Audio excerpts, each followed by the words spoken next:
하겠습니다. 다 찾으셨으면 우리 이사야서 40장 1절에서 우리 5절까지의 말씀을 한 목소리로 같이 읽도록 하겠습니다. 같이 읽습니다. 너희의 하나님이 이르시되 너희는 위로하라. 내 백성을 위로하라. 너희는 예루살렘의 마음에 닿도록 말하며 그것에게 외치라. 그 노역의 때가 끝났고 그 죄악이 사함을 받았느니라. 그의 모든 죄로 말미암아 여호와의 손에서 벌을 배나 받았느니라 할지니라 하시니라. 외치는 자의 소리여 이르되 너희는 광야에서 여호와의 길을 예비하라. 사막에서 우리 하나님의 대로를 평탄하게 하라. 골짜기마다 도두어지며 산마다 언덕마다 낮아지며 고르지 아니하는 곳이 평탄하게 되며 험한 곳이 평지가 될 것이요 여호와의 영광이 나타나고 모든 육체가 그것을 함께 보리라. 이는 여호와의 입이 말씀하셨느니라. 아멘.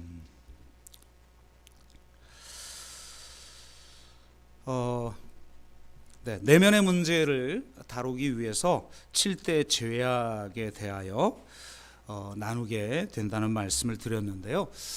사실 이 7대 죄악에 대해서 나눈다라고 하는 것이 쉬운 일은 아닌 것 같습니다. 현대인들은 죄라는 개념을 매우 싫어하기 때문에 그렇죠.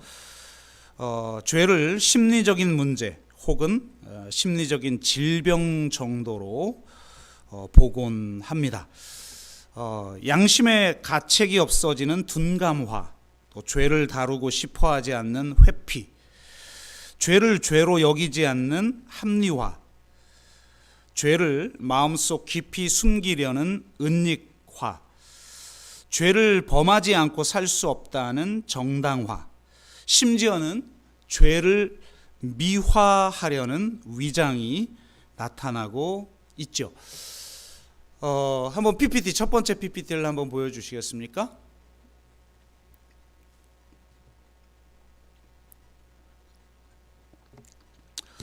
네, 보시면 7가지 죄를 어떻게 여기는지 한번 볼까요?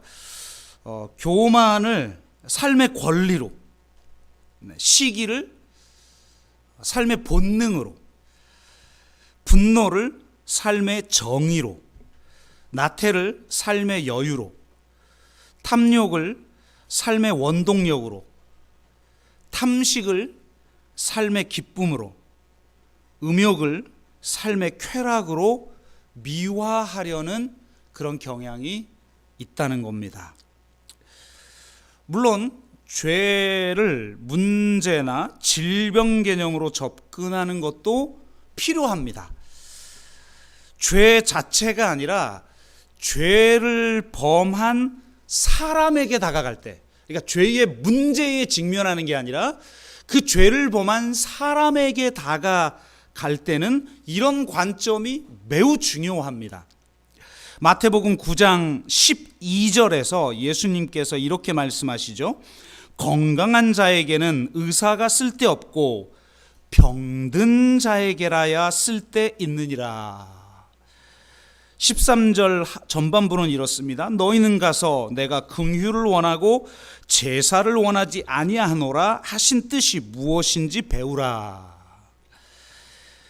의사는 환자에게 당신 왜 질병에 걸렸느냐라고 정죄하지 않아요.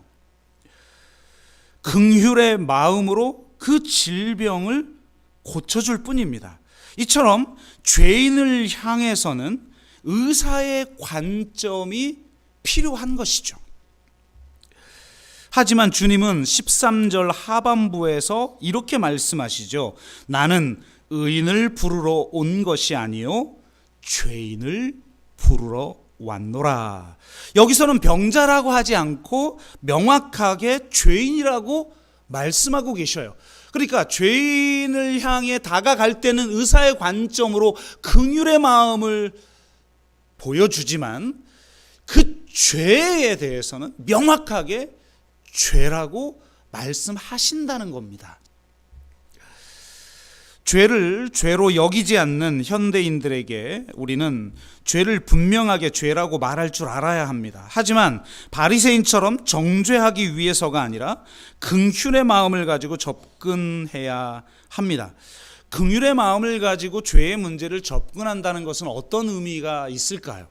그리고 내면의 문제를 다루기 위해서 우리가 7대의 죄악을 살핀다는 것은 현대를 살고 있는 우리에게는 도대체 어떤 의미를 가지게 되는 것일까요?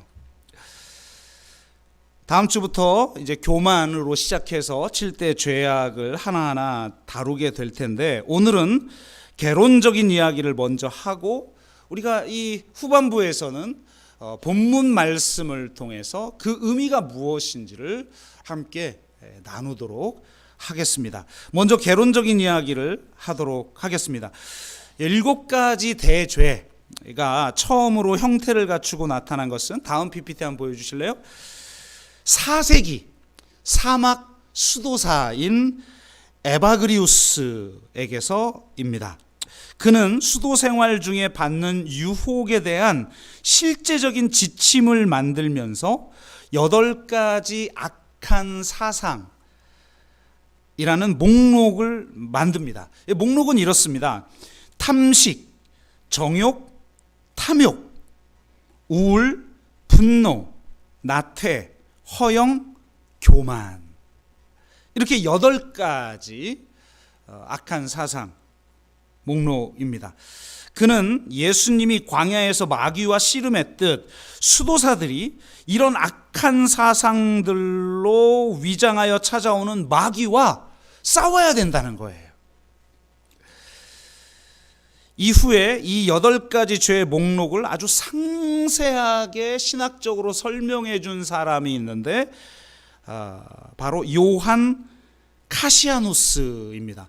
여러분은 이제 중세를 잘 모르니까 이 낯이 굉장히 낯선 이름인데요. 이 카시아누스는 굉장히 유명한 사람이고, 이 동방의 영성을 서방 교회에 전수해 준 사람으로 유명합니다. 대학자이기도 하고 또 수도사이기도 한 사람이죠. 이 에바그리우스의 제자이자 이집트 마르셀레스 지역 수도 원장이기도 합니다. 그는 저 표를 보시면 알겠지만 분노와 우울 순서만 이렇게 바꾼 채 8가지를 그대로 가져와서 설명을 해주고 있습니다. 에바그리우스와 마찬가지로 8가지 죄들을 영적인 죄와 육적인 죄로 나누고 나서 육적인 죄의 목록을 앞에 두고 있어요. 제일 앞이 뭐죠? 탐식. 그러니까 여러분, 최초의 인간이 뭐 때문에 무엇으로 유혹을 받죠? 먹는 걸로 유혹받죠. 그냥 지혜로울 만큼 너무 탐스러운 거예요.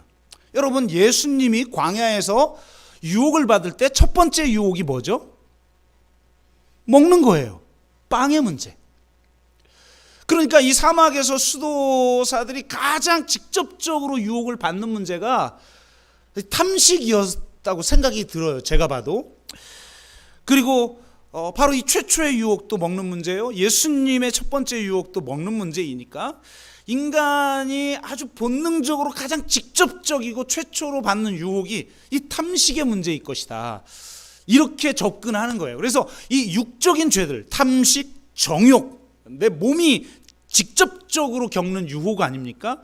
그러니까 이런 음욕의 문제, 정욕의 문제를, 탐식과 정욕을 앞에 다루고 그것이 우리에게 탐욕을 만들어낸다. 그러면서 결국 영적인 죄를 짓게 만든다.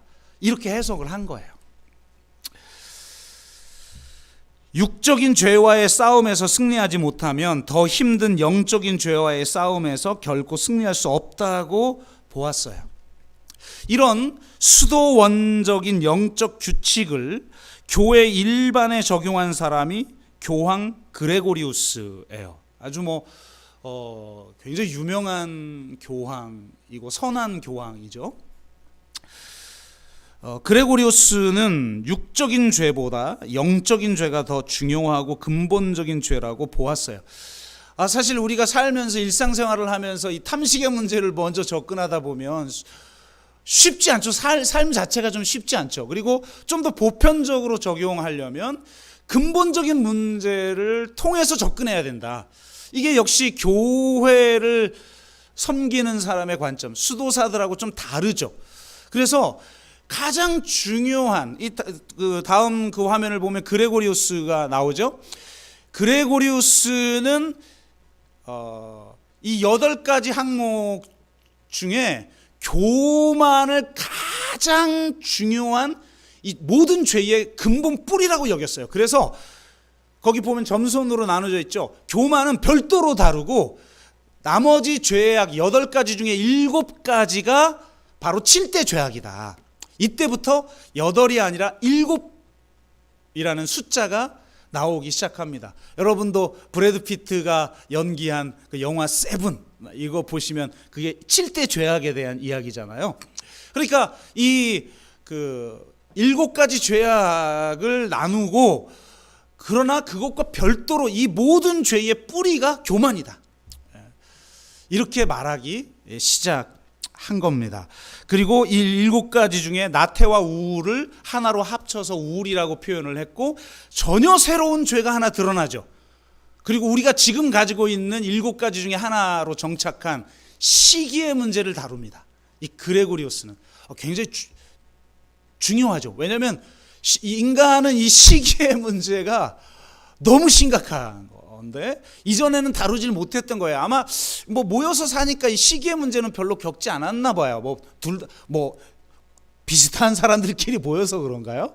그런데 우리가 세속에서 삶을 살다 보면 여러분 시기의 문제가 얼마나 우리를 괴롭힙니까? 나는 여기서 썩고 있는데 쟤는 잘 나가네부터 시작해가지고 또 어디 다 갔는데 동창을 만났는데 걔는 엄친아예요. 얼굴도 잘생겼지, 하버드대 출신이지, 지금 대기업에 잘 나가지, 근데 나는 지금 뭐 하고 있지? 이렇게 되는 이 시기의 문제.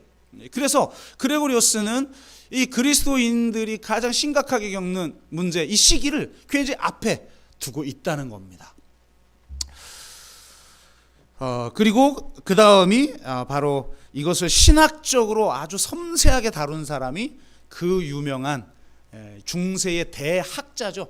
중세 신학을 완전히 정립한 아퀴나스, 아리스토텔레스의 철학을 가지고 신학을 정립한 사람이 토마스 아퀴나스인데, 그 토마스 아퀴나스는 저 순서만 뒤로 바꾸고 우울과 나태를 합쳐서 우울이라고 하지 않고 도리어 보다 근본적인 게 나태의 문제다라고 해서 우울 대신 나태라는 말을 넣기 시작했습니다. 그래서 이것이 나중에 교만의 문제와 허영의 문제는 연속선상이 있는 거거든요. 그래서 우울과 나태가 하나로 합쳐졌듯이 교만과 허영이 합쳐져서 다음 페이지 보실까요? 이렇게 최종적으로 7가지가 정립이 됩니다. 교만, 시기, 분노, 나태, 탐욕, 탐식, 정욕, 이렇게 7가지의 죄악이 정립이 최종적으로 되는 것이죠. 그렇다면 이 7가지 대죄의 성격을 어떻게 규명할까요? 여러 가지가 있어요.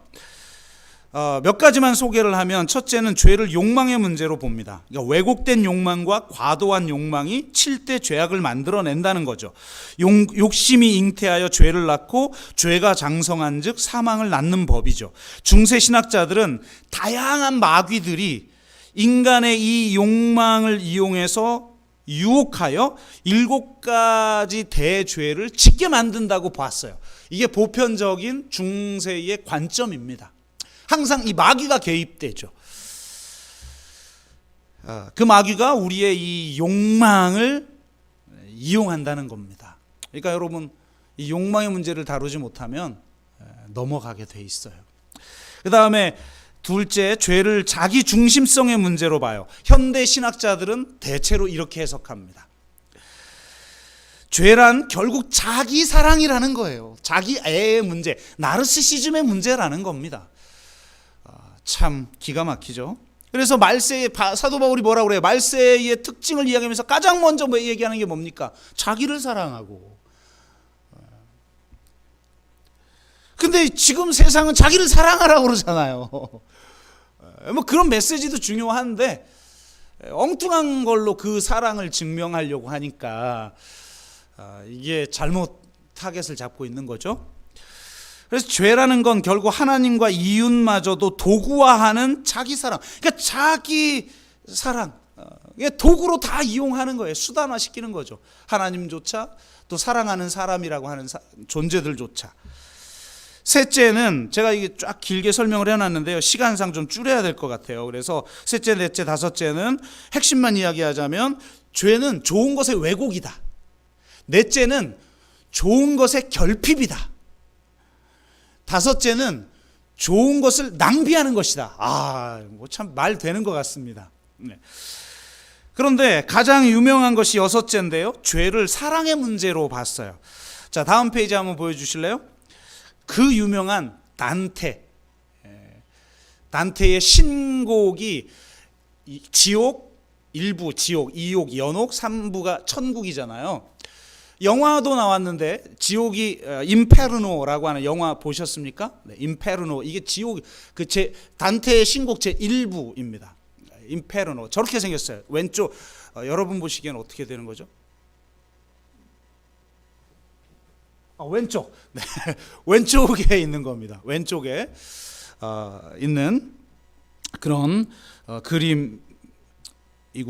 오른쪽이 그 푸르가토리오, 이거 연옥 그림입니다. 근데 저게 층이 여러분 그 다음 페이지 한번 보실래요? 이걸 도표로 설명해 보면 7대 죄악 순서로 돼 있어요.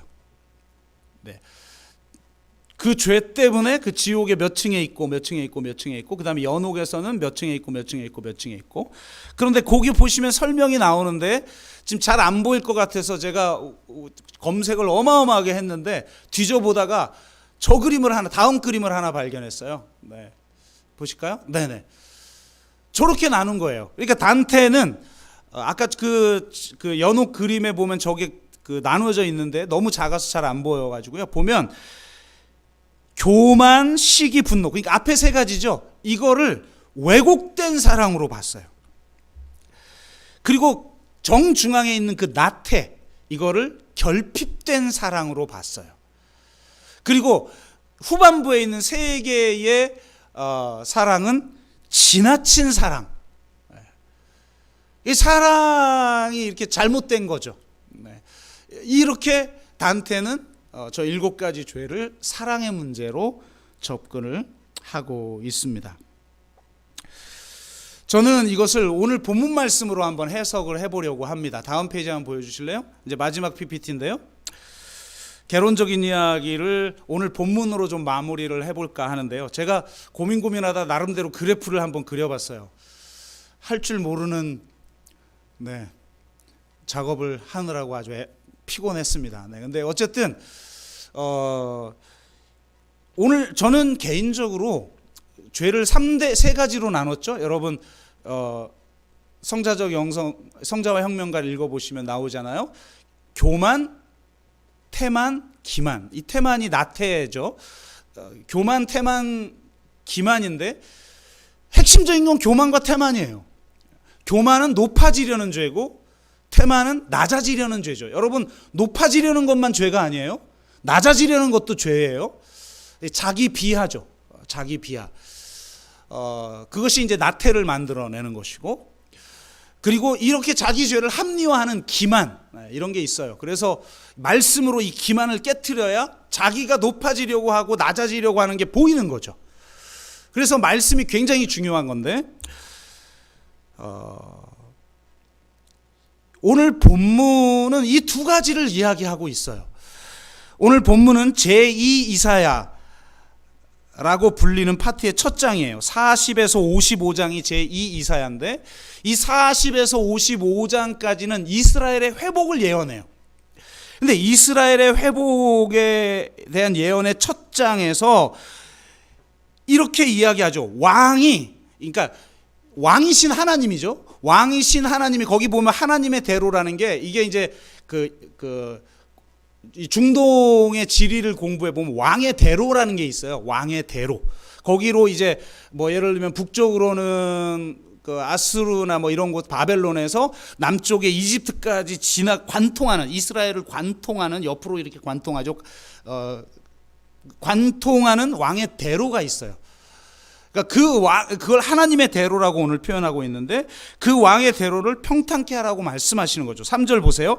외치는 자의 소리여 이르되 너희는 광야에서 여호와의 길을 예비하라. 사막에서 우리의 하나님의 대로를 평탄하게 하라. 그러니까 하나님이 우리에게 지금 돌아오신다는 거예요. 이스라엘의 일부가 이스라엘 백성들이 가나안 땅으로 돌아왔지만, 이스라엘 땅으로 돌아왔지만 왕이신 하나님이 아직 돌아오지 않아서 그들은 여전히 바벨론 유수 상태에 있다고 이해를 했어요. 당시 유대인들은. 그런 유대인들을 향해서 하나님이 지금 예언하고 계시죠. 내가 돌아간다. 진정한 왕이신 그 하나님이 왕의 대로, 즉 하나님의 대로로 오는데 그 길을 평탄하게 해라. 신약으로 넘어오면 이 역할을 세례 요한이 하죠. 그런데 왕의 대로를 평탄하게 하라라고 말씀을 하시는데, 그 왕의 대로를 왜 평탄하게 하라고 그래요? 장애물이 있다는 거예요. 그 대로에. 그걸 4절에선 이렇게 표현해요. 골짜기마다 도두어지며 산마다 언덕마다 낮아지며 고르지 아니한 곳이 평탄하게 되며 험한 곳이 평지가 될 것이요. 그러니까 하나님이 나에게 찾아오는 그 평탄한 곳, 그 평지가 우리의 이 죄들로 인해서 고르지 못한 곳, 험악한 곳이 됐다는 거예요. 우리의 내면이 너무나 고르지 못하고 험악한 곳이 되어버렸다는 거예요. 그래서 산처럼 높아진 것은 깨트려서 낮아지게 해야 한다. 높아지려는 죄는 깨트려 겸손하게 만들어야 한다는 거예요. 그리고 반면 골짜기처럼 패인 곳은 흙으로 메워 도두어야 하죠. 상처와 수치로 인해서 깊게 패인 곳은 은혜로 채워야 해요. 사랑으로 채워야 해요. 낮은 형제는 자기의 높음을 자랑하고 부한 자는 자기의 낮아짐을 자랑하라고 말한 야고보의 말씀과 일맥상통하는 것이죠. 이렇게 고르지 않고 험악한 우리 내면이 평탄하게 되는 역사가 일어나야 된다는 거예요.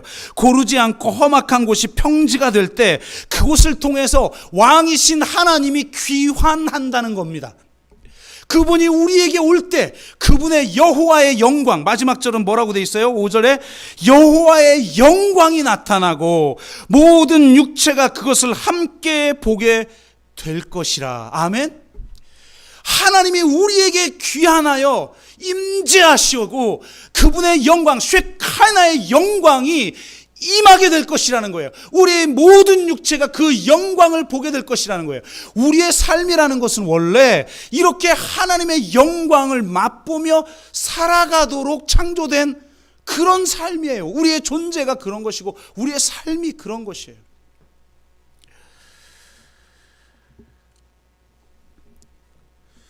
자, 이제 PPT는 여기까지 보고요. 이제 개론적인 게 끝났습니다. 7대 죄악을 이런 식으로 우리가 좀 개괄해 보고 이 문제를 다루는 게 어떤 의미인가 오늘 본문이 우리에게 분명하게 보여주죠. 만약 이스라엘의 이 죄가 결국은 하나님의 영광을 보게 되는 그 놀라운 하나님의 예언으로 성취되는 것이라면, 결국 우리가 우리 안에, 내면 안에 있는 이 7가지 대죄의 문제를 다룬다라고 하는 것은 굉장히 복된 일이 되는 거죠. 그리고 바로 그 죄의 문제를 다루는 것이 복된 일일 뿐만 아니라 결국은 그 죄를 통해서 궁극적으로 그 왕의 대로를 통해서 우리에게 오시는 하나님과 그분의 영광을 맛보는 일이기 때문에 그 죄 자체를, 심지어는 중세의 신학자들은 아예 그것을 복된 죄라고 이야기를 했어요. 펠릭스 쿨파라고 얘기하죠. 펠릭스 쿨파. 이거는 영어로는 뭐 happy fault 혹은 blessed fall. 그러니까 복된 죄. 아니, 죄를 복되다라고 할 정도로 그걸 통해서 놀라운 하나님의 은혜와 그 영광을 맛보게 된 거예요. 자신의 죄를 돌아본다는 것은 불편하지만 결국 그 죄를 다루게 됨으로써 우리는 하나님을 만나고 하나님의 영광을 경험하게 됩니다. 자신의 죄를 돌아볼 때 바로 그 죄의 자리에서 하나님을 경험하게 됩니다. 자신의 죄를 돌아본다는 것은 자신을 있는 그대로 만나는 일이에요. 여러분, 높아지려는 죄와 낮아지려는 죄는 반드시 그것을 정당화하는 기만의 죄와 함께 갑니다. 그렇기 때문에 내가 나의 문제를 정말 정직하게 다루고 그 말씀의 거울에 비추어 자기 자신의 진정한 모습을 직면하지 않는 한은 우리는 이 죄의 문제를 해결할 수가 없고 하나님을 만날 수가 없고 그렇습니다. 자신의 죄를 진정으로 돌아본다는 것은 자신을 있는 그대로 만나는 일이에요. 그것은 너무나 힘든 일입니다. 그것은 마치 자신의 죽음을 맛보는 것과 같아요. 자기의 죄의 문제를 직면해 본 사람은 이 무슨 말인지를 알아요. 그 죄로 인해 절망해 본 사람은 내가 어떻게 노력을 해도, 아무리 노력을 해도 해결되지 않는 그 죄 앞에서 자기 죽음을 경험하게 되죠. 현대인들은 이걸 경험하지 못해요. 그래서 결국은 자기를 죽여요.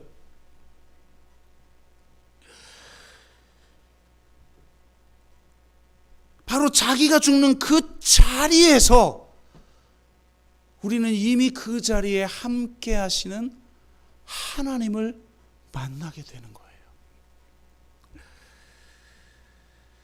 세상을 향하던 자리에서 돌아서면 바로 거기 이미 하나님이 계시다는 사실을 깨닫게 되는 거예요. 그러니까 우리가 정말 자신 안에 죄의 문제를 정직하게 다루고 그 죄에 직면할 때, 남 탓하고 남을 정죄하고 세상을 탓하고 세상을 향해 분노를 발하기 전에 자신 안에 있는 그 죄의 문제에 직면할 때 이미 그 자리에, 그 자기 죽음의 자리에 계시는 하나님을 만나게 된다는 겁니다. 또한 그렇게 하나님을 만나는 자리는 동시에 진짜 자기 자신을 만나는 거예요. 자기 자신을 있는 그대로 받아들이기 시작할 때 우리는 가짜 자기가 아니라 진짜 자기, 참나, 하도 우리가 참 자기를 찾지 않으니까 하나님이 우리에게 한국말을 주셨어요. 참나 못 살겠네. 진짜 자기를, 다 가짜 자기를 정당화시키려고, 강화하려고, 이게 우상숭배죠. 많은 것들을 중요하게 여기고 권력, 부, 명예, 성, 뭘까요 또? 돈, 재산. 그 우상숭배의 핵심에는 자기를 사랑하는 자기 우상이 있는 거잖아요. 근데 그게 가짜 자기란 말이에요. 우상을 섬길 필요가 없는 진짜 자기. 우리 기독교 용어로 말하면 하나님의 형상대로 지음받은 그 자기, 그 진짜 나를 발견하고 나면 자유하죠. 진짜 나를 발견하고 나면 헛된 것에 쫓기지 않죠. 불안하지 않죠. 두렵지 않죠. 미워할 필요가 없죠. 우리 안에 있는 죄를 돌아보기 시작하면서 우리는 바깥을 향하던 시선을 자기 자신에게 돌리기 시작해요. 성자적 영성은 바깥에 있는, 밖이라고 말할 수 없죠. 그 존재 안에 있는 그 구조적인 죄와 그 악 그 자체를 직면하게 만들어요. 혁명가적 영성은. 그런데 성자적 영성은 철저히 안으로 들어와서 자기 자신을 봐요. 이 두 가지가 다 필요하죠. 그런데 우리는 지금 내면의 문제를 다루기 때문에 성자적 영성 차원에서 지금 접근해 보면 결국은 여러분 진짜 자기를 발견하는 길은 세상의 불의와 싸워서가 아니에요. 자기의 깊은 내면을 들여다보기 시작하면서 그렇게 됩니다. 어거스틴은 이렇게 말했어요. 내 마음으로 돌아가라. 그리고 내 마음으로부터 하나님께로 가라. 내 마음으로 돌아가면 너는 내가 아주 가까운 곳으로부터 하나님께로 돌아가는 것이다. 그러니까 내 마음만큼 가까운 곳이 어디 있겠어요? 물고기가 물을 찾듯, 물고기가 물속에 있으면서 물이 어디 있지? 라고 찾듯 우리는 하나님 안에 존재하면서 또 하나님을 찾아요. 뭐 아무리 찾아도 멀리 탕자처럼 방황을 해도 어떻게 발견할 수 있나요? 가장 가까운 곳에서 우리는 하나님을 만날 수 있는데 우리는 다른 길을 가고 있다는 거예요. 내가 밖으로 나가 있기 때문에 세상 것들이 너를 혼란스럽게 한다. 너는 너의 내면으로부터 유배의 길에 있었다. 내 밖에 있는 것들을 찾아 너는 너를 잃어버렸다. 내 안으로 들어가면 세상 것들은 즉시 밖에 있게 된다. 왜 우리가 죄의 문제를 다루느냐? 바깥에 있는 이 세상의 불의가 아니라 내 내면 안에 있는 7대 죄를 왜 다루느냐? 우리 내면 안에 있는 그 죄를 다루기 시작할 때 우리가 나 자신으로 향하기 시작하고 내 마음 안에서 하나님을 발견해요. 여러분, 내 마음이 아닌 것 같죠? 내 마음 안으로 들어가 보면 마음이 안에 있지 않아요. 여러분, 이걸 체험해 봐야 알아요. 내 마음과 초월이 하늘이 연결돼 있어요.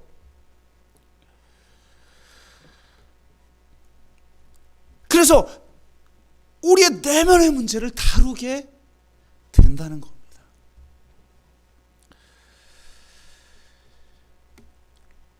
교부학을 전공한 황인수 사제가 이런 고백을 해요.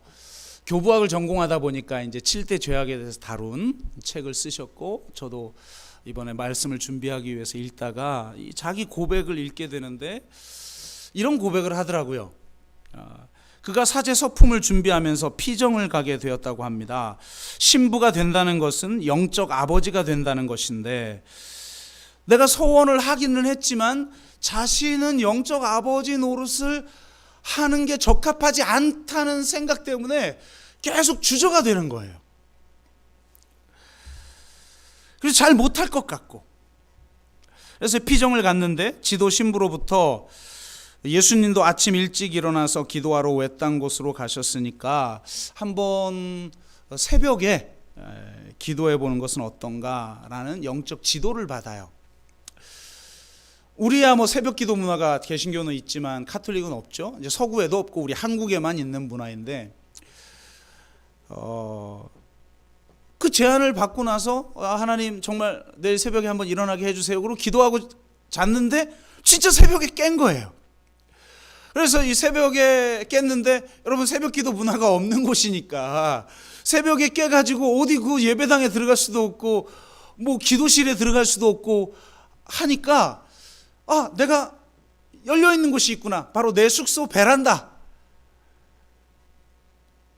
나가서 내가 기도해야지.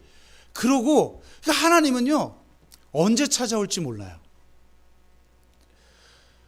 그래서 우리가 항상 준비하고 있어야 돼요. 우리가 뜨겁게 기도하고 이럴 때 찾아올 것 같죠. 그럴 때 주로 찾아오시겠지만 불현듯 뜻밖의 손님처럼 하나님은 우리에게 찾아오셔요. 정말 저도 그랬었어요. 그런데 이분이 베란다로 나가려고 커튼을 쫙 젖히고 창문을 탁 여는 순간 하나님이 찾아오셔요. 밤하늘의 별빛이 그 방 안으로 쏟아져 들어오는데 마치 그 모든 별빛들이 내가 만난 모든 영혼들로 여겨지더라는 거예요. 그러면서 하나님이 그 영혼들을 나에게 맡기셨구나. 그러면서 내 마음속 깊은 곳에서 하늘 아버지가 나를 부르셨구나 라고 하는 깊은 감동을 받게 돼요.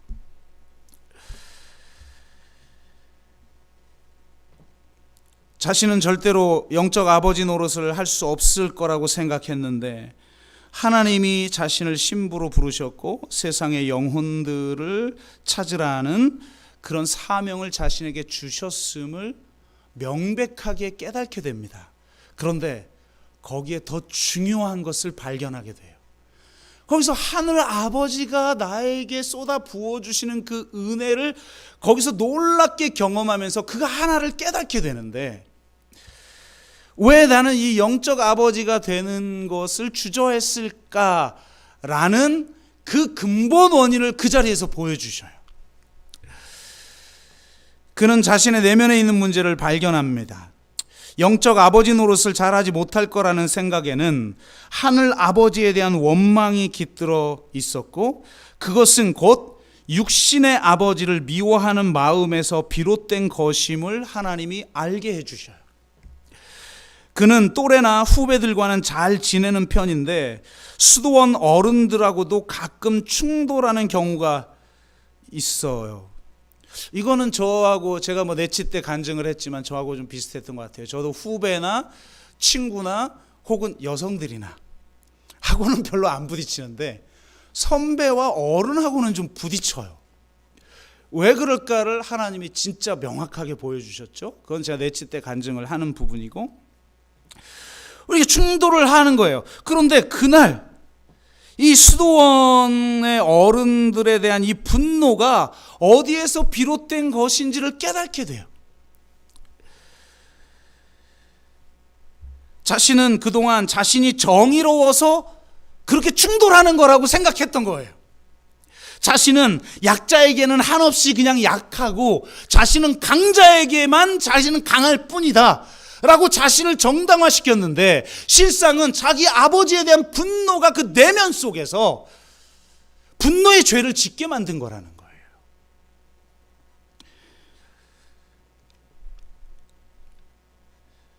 그래서 자신 안에 그 자신의 친아버지에 대한 그 분노의 문제가 있음을 그 수도원에서 발견하게 되고, 자신의 문제를 통해서 자기 자신이 어떤지 본 거예요.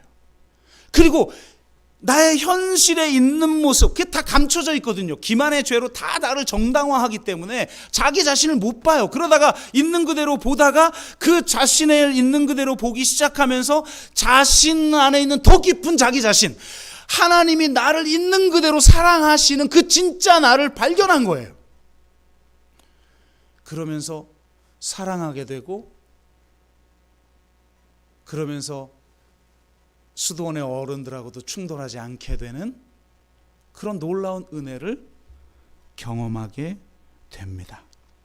하늘 아버지의 마음을 알고 나서 진정한 치유를 경험한 것이죠. 자신의 고통과 화해하고 자기 자신과 화해하는 역사가 일어남을 통해서 그는 타인과 화해를 이루게 되는 거예요. 분노의 문제는 타인과의 관계 문제에서 발생하는 거 아닙니까? 7대 죄를 보면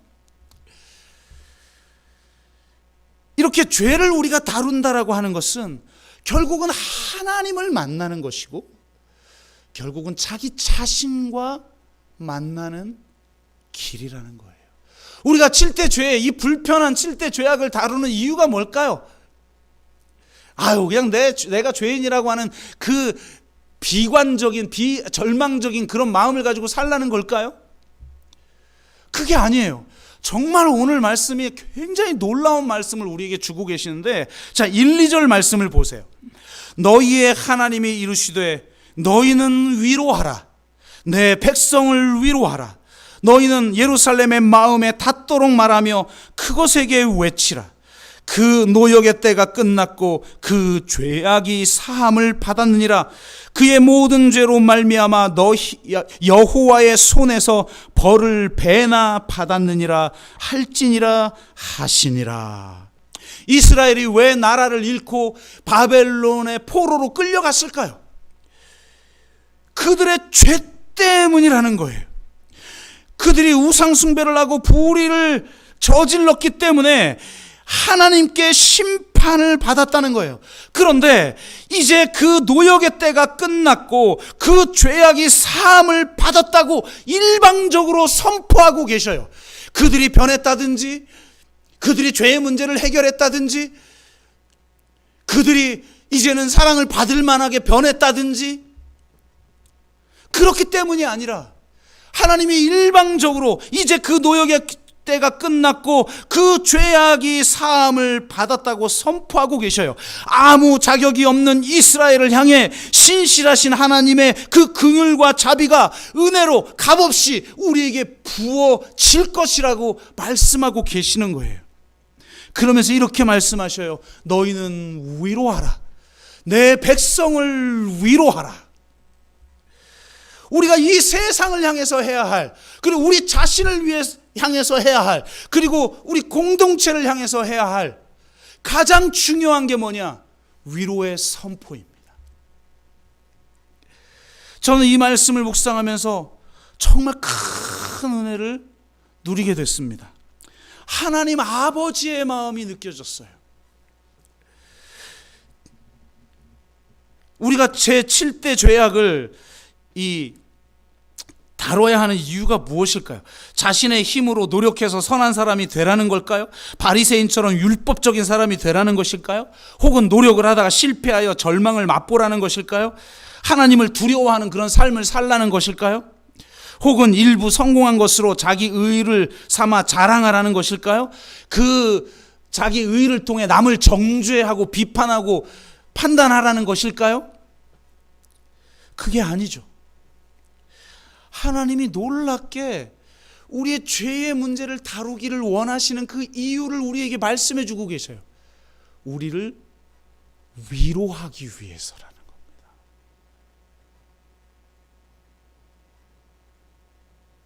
그 죄가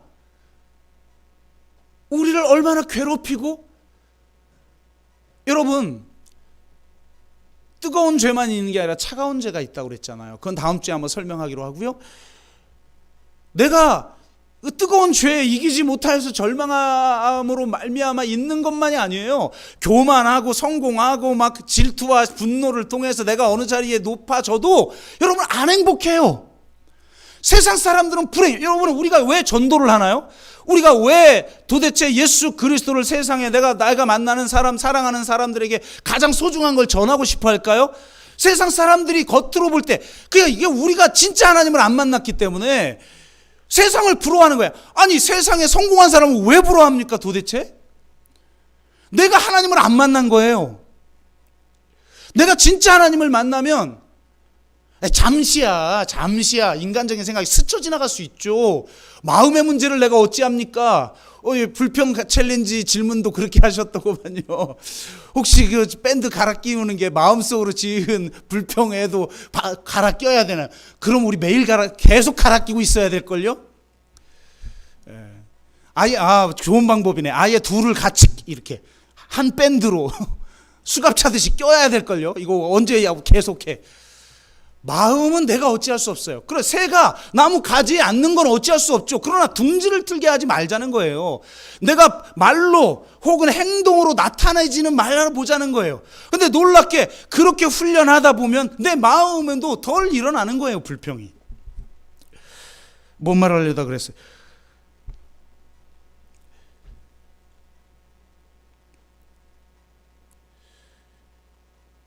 그러니까 결국은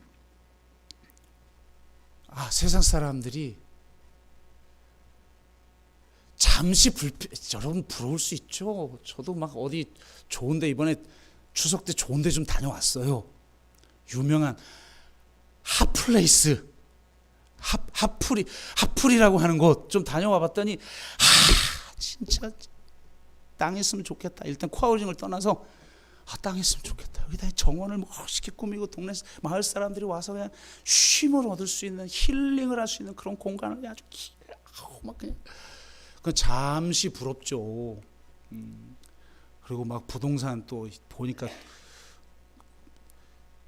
열몇 평짜리인데 세상에 막 4, 5억 하고 막 10억 하고 막 이러니까 전세 사는 우리가 그 소식을 들으면 순간 부러운 마음이 잠시 일어나는 거를 지켜봐야죠. 그런데 거기에 그냥 확 우리는 사로잡혀가지고 시기하고 질투하고 또 저는 또 불의를 통해서 저걸 얻었다고 그러고 불로소득이라고 그러고 막 그냥 막 분노하고 객관적인 죄와 구조적 악에 대해서는 분노할 수는 있으나 내 내면의 그 분노가 나를 잠식하는 건 내 책임이에요. 어쨌든 그건 이제 천천히 하기로 하고, 그러니까 결국은 이 사랑, 내가 고통스러워하고 있다는 거예요. 심지어는 즐거워하고 있어도 심지어 그 내면 안에 진정한 사랑과 진정한 행복을 알지 못해서 불행하다라는 걸 하나님은 알아요. 너 고생이 많다. 너 참 아프겠다. 또 세상 죄를 지고 가느라고 얼마나 힘드니. 그 죄뿐만 아니라 그 많은 상처, 그 많은 아픔, 또 생존을 위해서 여러분 사는 게 코로나19 얼마나 힘듭니까?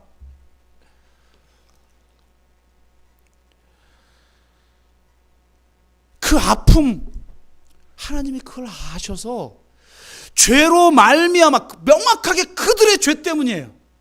그들의 죄 때문에 벌을 배나 받았느니라 명확한 상황 인식을 시켜줘요. 그런데 놀랍게도 그냥 값없이 은혜로 그들의 죄를 사해 주시고 그들의 노역의 때를 끝나 그들을 회복시키겠다고 말씀하시면서 그들을 위로하겠다는 거예요. 이것이 하나님의 마음이에요. 내 백성을 위로하라.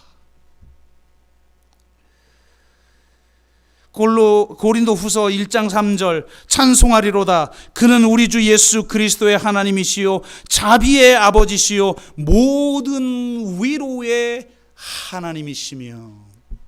아멘. 하나님은 위로의 하나님이세요. 위로의 하나님은 우리를 위로하기 원하십니다. 우리의 죄 때문에 우리가 지금 바벨론 유수 상태에 있는데도 불구하고 하나님은 그런 우리를 찾아오셔서 우리를 위로하기 원하셔요. 우리가 죄의 문제에 직면하여 내 자신을 들여다보기 시작할 때 거기에 이미 계신 하나님이 나를 위로하기 위해 기다리고 계심을 우리는 발견하게 된다는 것입니다.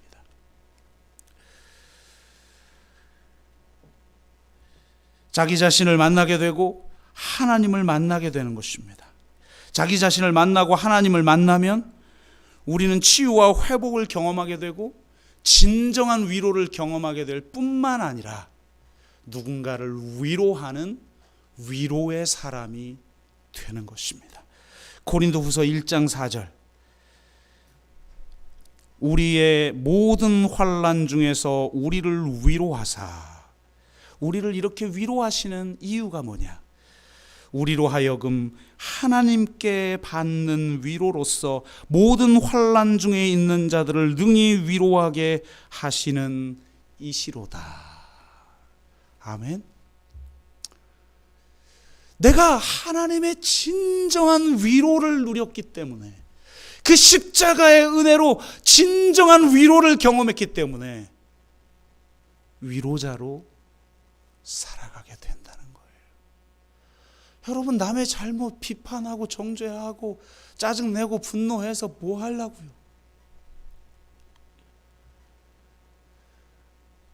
여러분, 이런 설교 듣는다고 여러분 딱 이 예배 끝나자마자 돌아간다고 여러분이 바뀔 거라고 저는 100% 뭐라 그러죠? 바뀌지 않을 거라고 100% 확신합니다.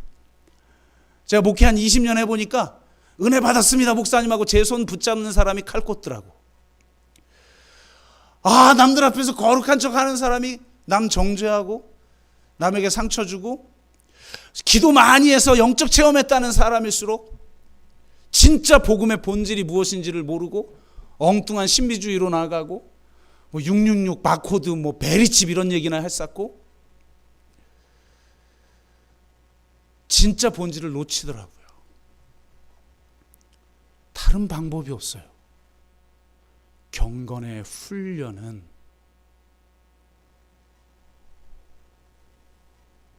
우리에게 내세의 약속과 지금 우리에게 주시는 영적 유익을 주는 거예요. 제가요 정말 교만의 죄,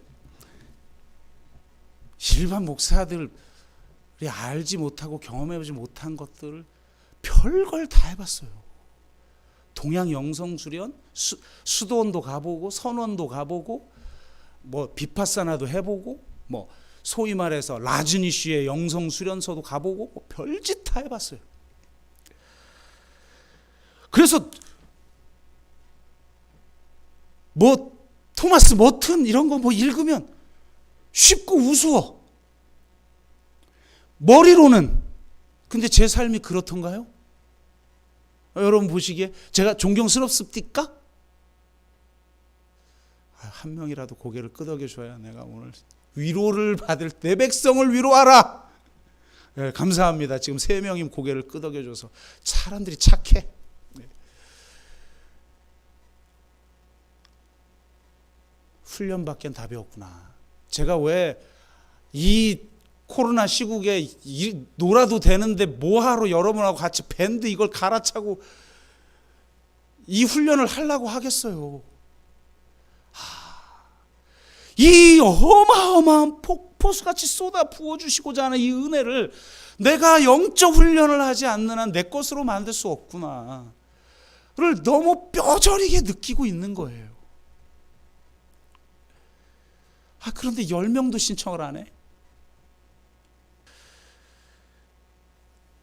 하나님의 위로를 경험합시다. 저는 그래서 너무 힘들 것 같아요. 우리 아들이 보고 있고 딸이 보고 있고 지금 제 아내가 보고 있는데 증인이 있잖아요. 내가 진짜 불평하는지 안 하는지. 내가 지난 여름에 하고 있는 일을 알고 있다 뭐 이러고 이제 여러분 앞에 고발해버리면 저는 뭐 여기 설 자격도 없는데, 그 어려운 길을 제가 가려고 하는 길은 하나님의 위로. 이미 십자가의 이 복음을 통해서 우리에게 그 누리게 하셨던 그 하나님의 위로를 이제는 우리가 체화시켜 우리의 인격으로 드러내고 우리가 진짜 위로자가 되어서 살아보기를 원합니다. 아멘. 정말 그래서 우리가 위로의 공동체가 되는 그런 놀라운 역사가 일어나기를 주의 이름으로 축복합니다. 제가 마무리 기도합니다. 하나님, 어떻게 우리가 여전히 죄인이고 여전히 못났고 또 때로는 상처와 자기 비하 속에 열등의식 속에 신음하고 그러고 있는데도 주님은 우리를 야단치고 비판하고 정죄하고 분노하시는 게 아니라 어떻게 위로하기를 원하십니까? 그 십자가에 나타난 사랑으로 어떻게 우리를 그렇게 위로하기를 원하십니까? 우리가 주님께 위로받았으니 우리도 위로자가 되어 살아가게 하여 주시고 그것을 내 것으로 만들기 위해, 내 삶의 인격이 되게 하기 위해 경건의 훈련에 힘쓰는 저와 우리 모두가 되게 하여 주시옵소서. 감사드리며 예수 그리스도의 이름으로 기도드리옵나이다.